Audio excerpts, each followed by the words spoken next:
He is not going away. This is the Ron Paul Liberty Report with Ron Paul, Daniel McAdams, and Chris Rossini. We are all ambassadors of the Ron Paul doctrine, and it's so simple. Just tell the truth. An idea whose time has come cannot be stopped by any army or any government.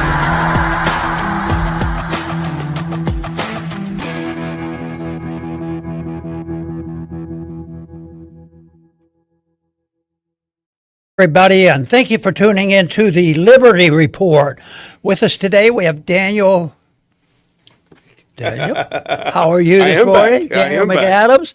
So, Daniel, you were out a day or two. Welcome back. I hope you're well rested. Well, I'm a little better, yes. Oh, well, Nasty good. bugs. We're good to see you here and proceed with what we're trying to do. But we're looking for the good news, and it's a little more difficult. To play up the bad news isn't all that much fun. But, you know, there's stuff in the news that we can talk about. Can you believe the government wants for the military wants another $80 billion?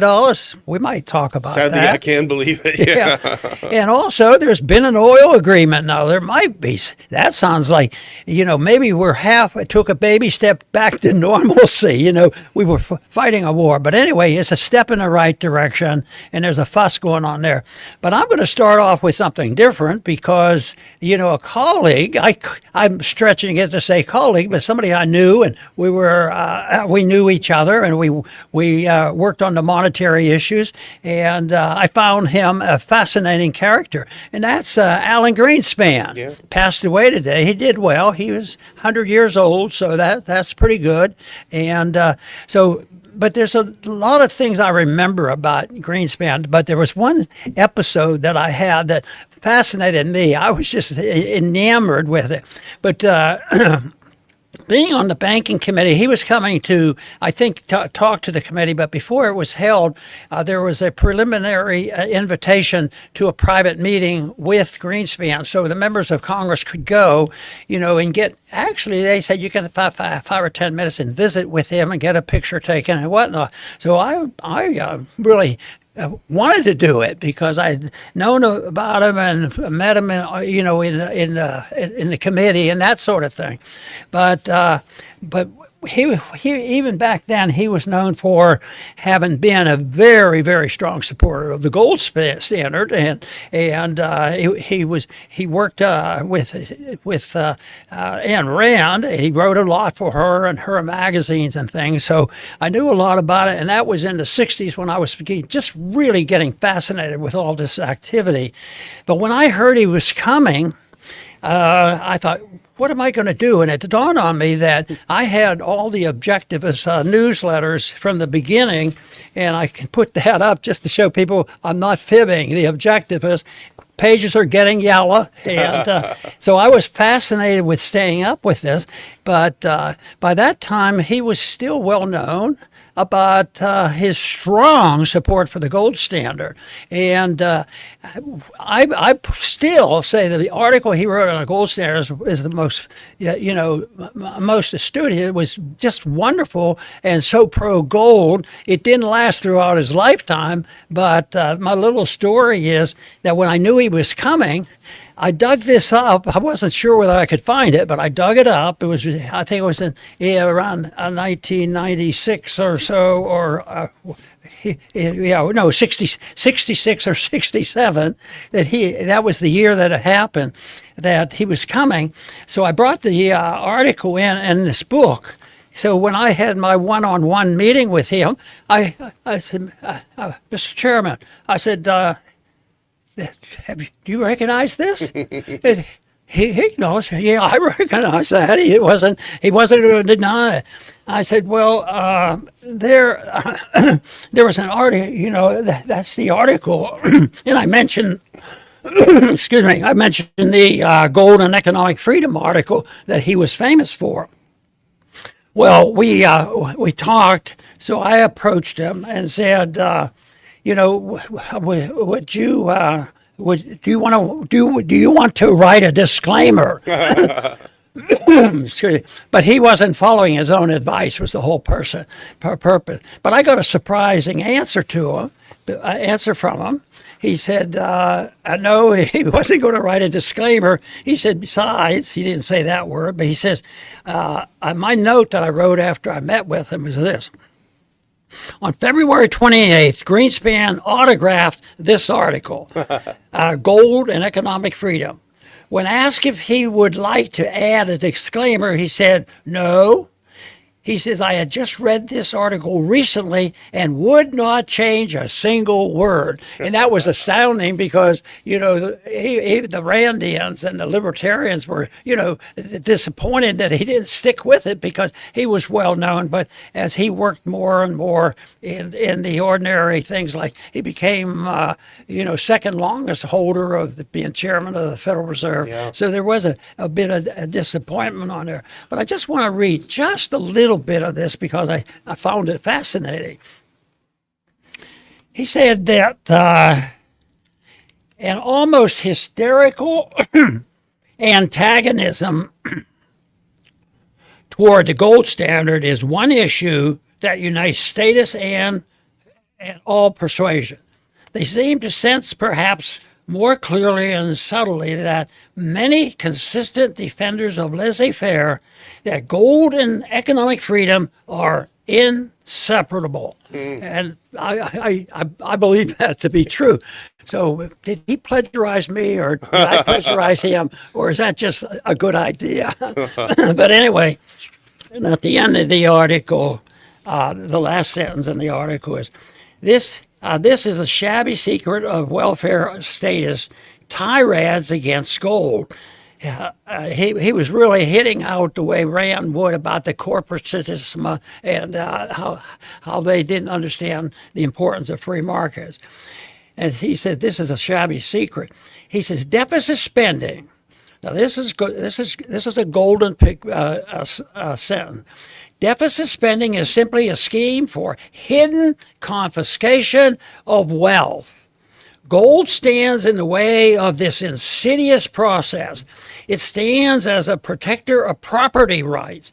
If one grasps this, one has no difficulty in understanding the statist antagonism toward the gold standard. Wow. Not too bad, right? Yeah. And bring it back. I would have given him an A, but his final conclusion, because he drifted away, there was a time not too long after that when during Ford's administration, that would have been in the middle 70s, that he served as an advisor to Ford, and he was in the inner circle with Rand. She didn't kick him out. She kicked Murray Rothbard out because he had the audacity to marry a Christian. So, but she didn't kick Greenspan out. But the relationship differed. I mean, they were cordial to each other, but there wasn't the big fight that some people thought would happen. So that whole history has always fascinated me because there's words of great wisdom there, yeah. And then there's words of leaking and drifting away from it, and up to the point where one of his last famous quotes, I think, is the irrational exuberance. And that details a lot of economic policy making and what happened. But he was saying that the markets were overly exuberant and that the bubble was there, but he was never famous for recognizing it and doing the right thing about that. By this time, he was, he can't be Randian libertarian type, that he had to, but he was in the administration, so obviously he wanted his career to go in that manner. Well, his career was great in the conventional sense, but some of us remember him for other reasons, than that. So you probably weren't even old enough to remember that story, huh? Well, I was looking into him a little bit because I knew a little bit about him just from you. But the thing that I just learned, which is really kind of interesting and very unrelated to what you're saying, is that he played clarinet and saxophone with Stan Getz, who was a famous jazz musician in the 50s. And he actually got into Juilliard and was studying at the Juilliard School as a musician. He changed course But that's pretty amazing. I mean, It is. That wouldn't been talked about as often as this other stuff. Gold. that's the kind of well-rounded Yeah. people that we used to have in office, who were not just, bureaucrats, someone with a broader interest. Who Iran gave him the nickname, the Undertaker, because he was so unemotional and flat emotionally, and so he is an interesting guy. Yeah. It'd be great to see a video of him playing Right. jazz. But anyway, we should move on. We got a little stuff going on in Iran, and we had a meeting over the weekend. It was pretty interesting. I looked at some fascinating video of J.D. Vance and then the Iranian delegation. They did not shake hands. The Iranians refused to have a photo op with the U.S. side. But they did, it looks like they've reached a couple of agreements. And now the big news today, if you go onto that first clip, this is on Hedge, but you can see it elsewhere too, that the OFAC, Treasury's OFAC, has issued a 60-day license for the export not only of oil but of I'll just read it here. The Trump administration has issued a 60-day waiver suspending U.S. sanctions on Iranian crude oil, petroleum, and petrochemical products, allowing Iran to sell its oil on the global market, including to the United States, through August 21st, 2026. The General License X also authorizes related banking, insurance, shipping, and other transactions necessary to facilitate those sales, but excluding transactions involving Cuba, North Korea, and Russian-occupied regions of Ukraine. So, and I looked it up. Someone said it's the first time since '79 that this kind of a license was issued. As far as I can tell, it's been since 1987 that the U.S. directly purchased oil from Iran. So at the very least, it's been several decades since the U.S. has purchased it. Now, you would say that, well, we need the oil, and that's absolutely true. Iran needs to sell some oil and get some money. That's absolutely true. So I guess in a way it's good news because despite all of the acrimony, despite all of the trash talking, as Vance said over the weekend, the market in a way did win out.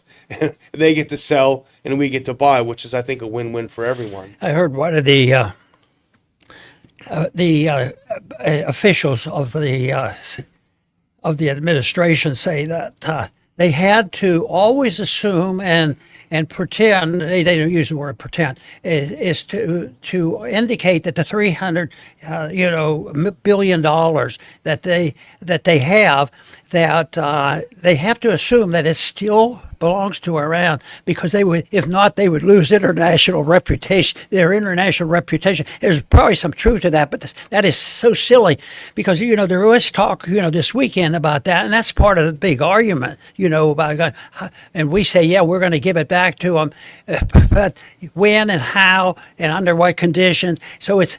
In reality, it's ours. It's in the control of our government, so it's ours. But here is Vice President Vance pushes back on this reporting about the Iranian assets potentially being unfrozen, and says that if any of the regime's money is freed up, it will go to help the American economy and make U.S. farmers richer. Yeah.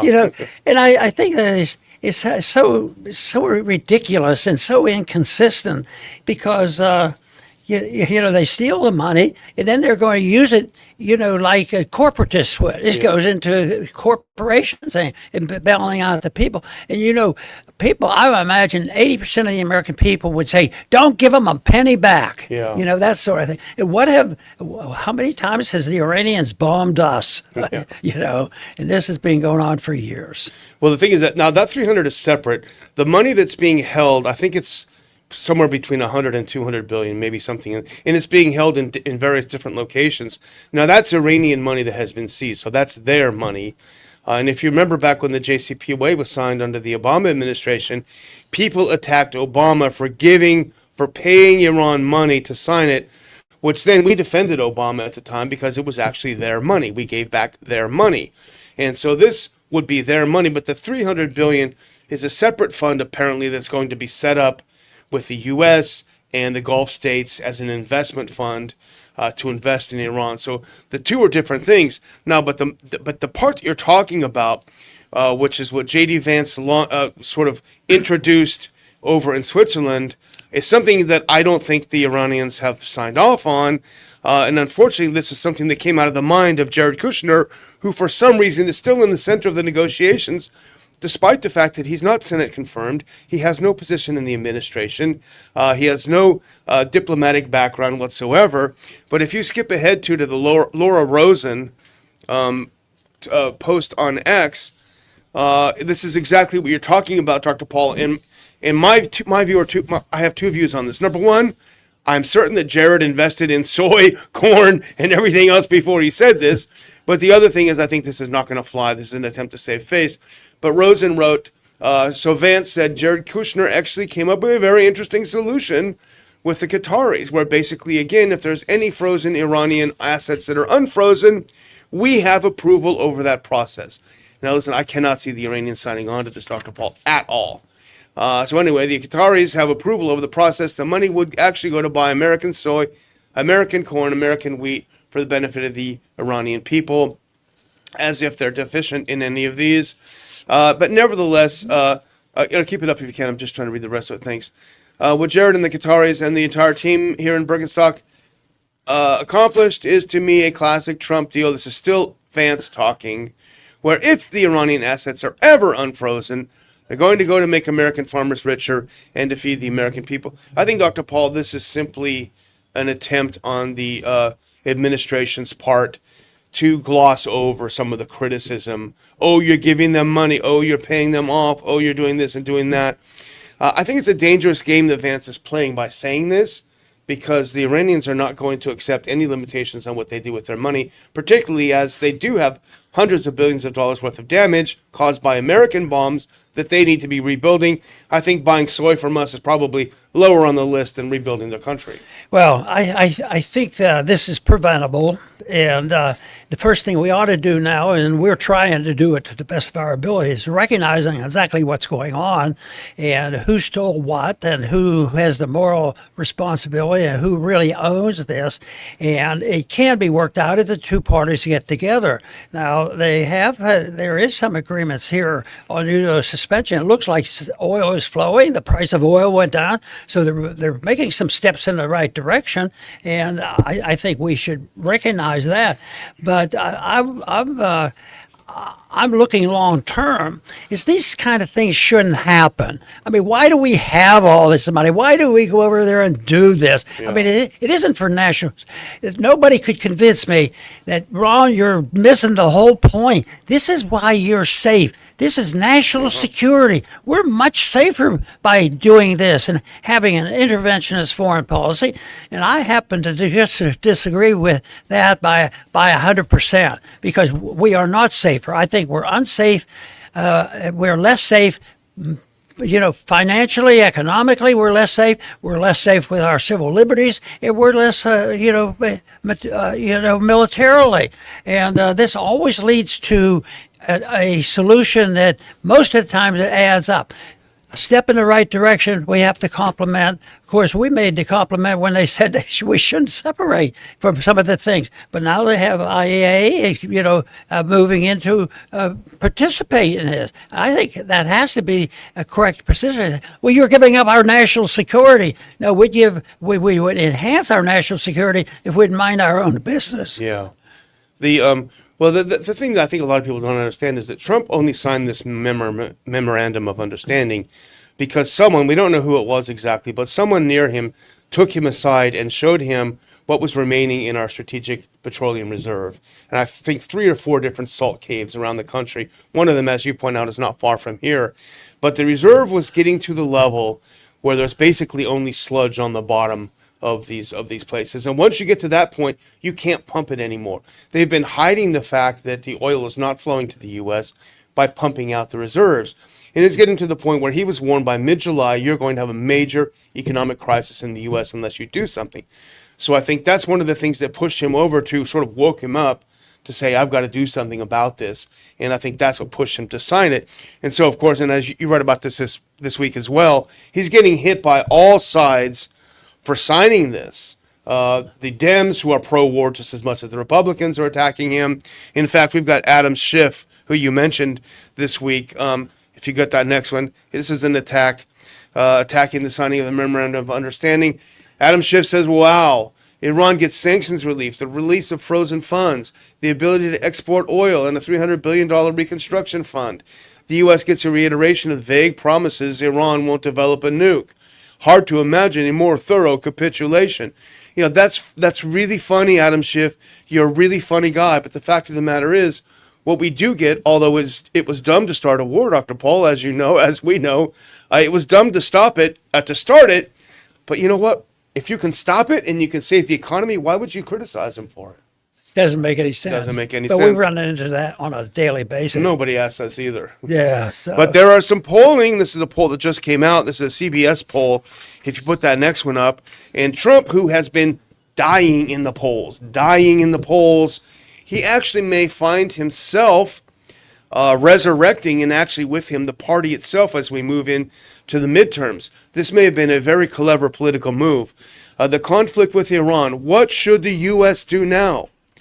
78% say end the conflict now.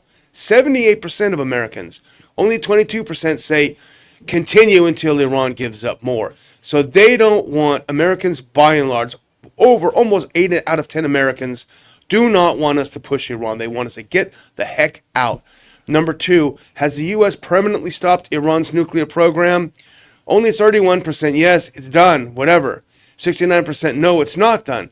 So the juxtaposition of these two questions is important, Dr. Paul, because it shows you that almost 7 out of 10 people say, no, we haven't stopped their program, but 8 out of 10 says, we don't care. Let's just get the heck out.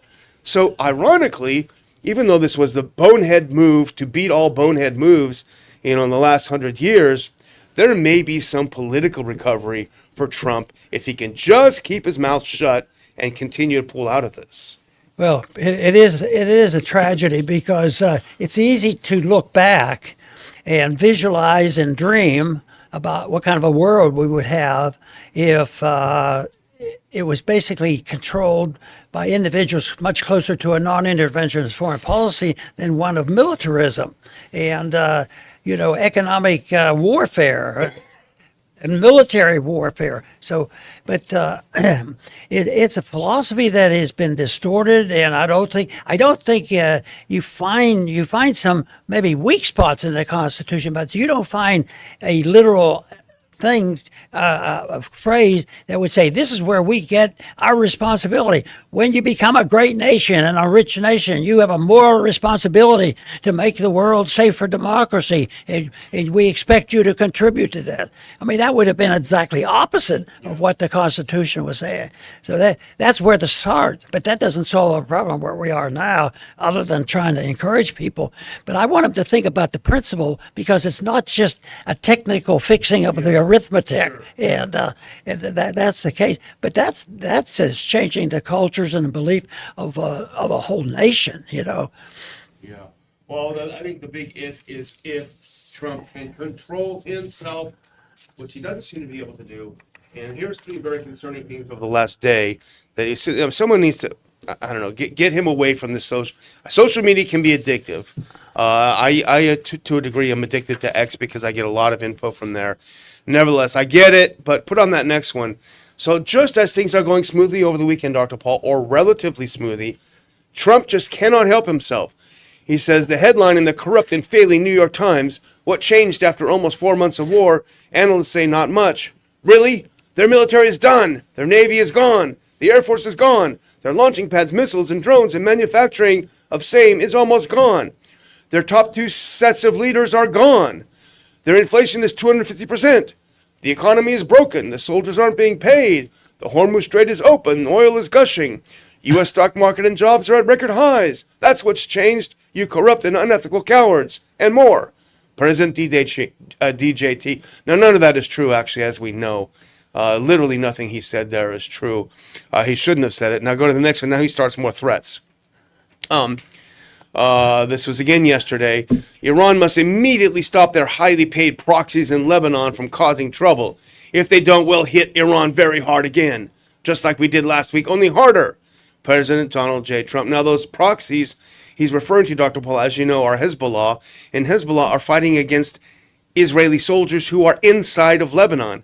So Lebanese Hezbollah members are fighting against the invasion of Israelis into their country. So he should be a little bit more clear. Now, the next one that he said, and I don't think he wrote this, I think he may have spoken it, Trump has threatened the Iranian officials. Now, this is the most serious of all, Dr. Paul. He's threatened the Iranian officials in Switzerland that they won't make it back to Iran if they close the Strait of Hormuz while Netanyahu bombs Lebanon. So the reason the Iranians, Dr. Paul, want to close it is because Netanyahu won't stop bombing. But he says, if you try to close that, he said, you close the Strait of Hormuz and you won't have a country. He also told them, you won't even make it back to your blanking country. So that is, again, a threat of another strike against the leadership of Iran. A, it's a war crime. B, it's just stupid to do. So he needs to, I don't know, take his medication, maybe take some, I don't know, vitamin B, vitamin D, whatever. Take some vitamins and calm down, because he's going to blow it if he's not careful. No doubt, no doubt. You know, I'd like to at least, so sorry about my cough today.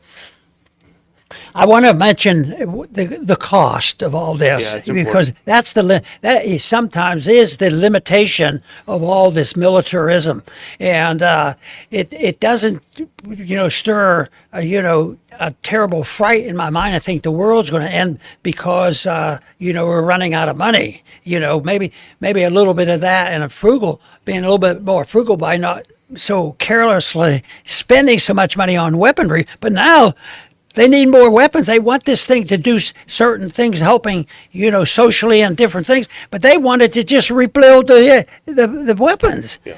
So who's the biggest lobbyist for that? And now they want $80 billion more. And I want to just sort of close by taking a little quote from this. He says that the Journal's report said that Pentagon leaders have said they will run out of money this summer if Congress doesn't pass a new wartime spending bill and would have to cut training exercises due to the war with Iran. And the White House is expected to ask Congress for $80 billion. The one thing that I think they miss, because ultimately it isn't the Federal Reserve note. It isn't that money, because they're not going to run out of those, which is pouring gasoline on a fire, which is the inflation. And the problem right now, the number one problem is people pay too much for their groceries. And if they don't wake up and realize this, there wouldn't be this many hawks that just are terrorized. They want this money, but the money stirred up all our trouble. So that's sort of what we need. He says they're running out of money, and my answer is no. We're running out of the value of the dollar, and it's no more complicated than that. And to think they can pull endless wealth out of the thin air, becoming with a military power and a central bank acceptable to the world, which we're actually in the midst of losing, the central bank, the world central bank. So it'll end, but I think we still should strive to having it end as gracefully as possible and provide an answer for it, because there's fighting now over who's going to pick up the pieces of the chaos. Chaos is out there, and that's a strategy that we've fallen into. We're setting the stage for the fascists to take over. They're just called corporatists right now. We read this endlessly on how there's a connection between big government investing now. I think we're in a dangerous position of the corporatism expanding, exponentially, and it's going to lead to something a lot worse that one time was acceptable in Italy. Yeah, absolutely. And, they already got $1 trillion. It's not enough. That's what happens when we start wars. And that's when every time you go to the store, you have a heart attack. I do because of that. But I want to just thank everyone. I'm happy to be back. It was I was jealous because last week was a big week, all of this stuff happening. And you and Chris got to have all the fun talking about it. But I'm grateful for the opportunity to rest because I really needed it. And I appreciate everyone for watching the show Over to you, Dr. Paul. Very good. I want to thank all our viewers for tuning in today and welcome all the participation in spreading this message as possible.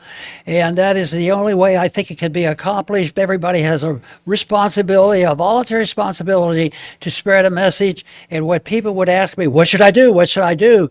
And I said, do what you want to do and what you can do. But everybody once you understand the issue. Leonard Reed always said, understand the issue, and people, if people will come to respect you for knowing the answers, and then you will have a chance to spread the message. And sometimes it's one-on-one, and sometimes it's through the internet, and who knows where. But the responsibility, the understanding would go a long way to solving our problems. I want to thank everybody for tuning in today to the Liberty Report. Please come back soon.